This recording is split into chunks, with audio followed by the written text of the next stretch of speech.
In the early 19th century, the United States was a young nation, confined to the eastern seaboard. The population was growing, but the frontier was still largely unexplored. Vast lands to the west, full of promise and danger, lay beyond the Mississippi River, lands that would soon become integral to the nation's future. But how did the U.S. go from these small, limited beginnings to a continental power? This is where the story of westward expansion begins.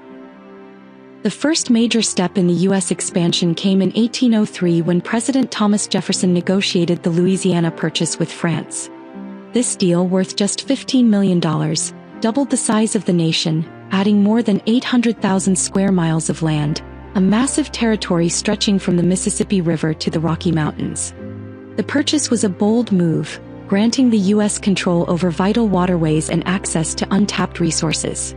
Suddenly, the United States was poised to become a continental power, and the question was, how would they explore and settle these new lands? To explore the new territory, Jefferson commissioned Meriwether Lewis and William Clark to lead an expedition that would map the land and document its natural resources. In 1804, Lewis and Clark set out from St. Louis, traveling up the Missouri River and across uncharted territory. Their journey took them through the Great Plains, into the Rocky Mountains, and all the way to the Pacific coast. Along the way, they encountered Native American tribes, collected scientific data, and discovered new animal species and plants. Their expedition proved the land was not just wild, but filled with opportunity for settlement and expansion.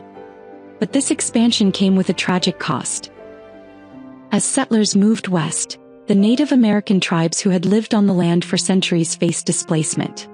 In 1830, President Andrew Jackson signed the Indian Removal Act, which forced thousands of Native Americans from their ancestral lands in the southeastern U.S. and relocated them to designated Indian Territory in the West. The journey, known as the Trail of Tears, led to the deaths of thousands of Native Americans, forever altering their cultures and way of life. At the heart of the expansion was the idea of manifest destiny.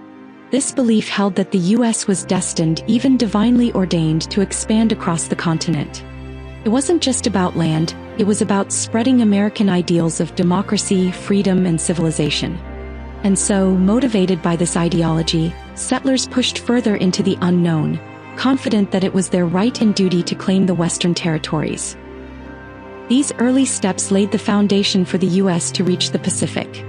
But this was just the beginning. In the next chapter of the story, we'll look at how the U.S. expanded even further with the acquisition of Texas, the Mexican-American War, and the Homestead Act. Stay tuned. In the next video we dive deeper into how the United States would go on to change the face of North America.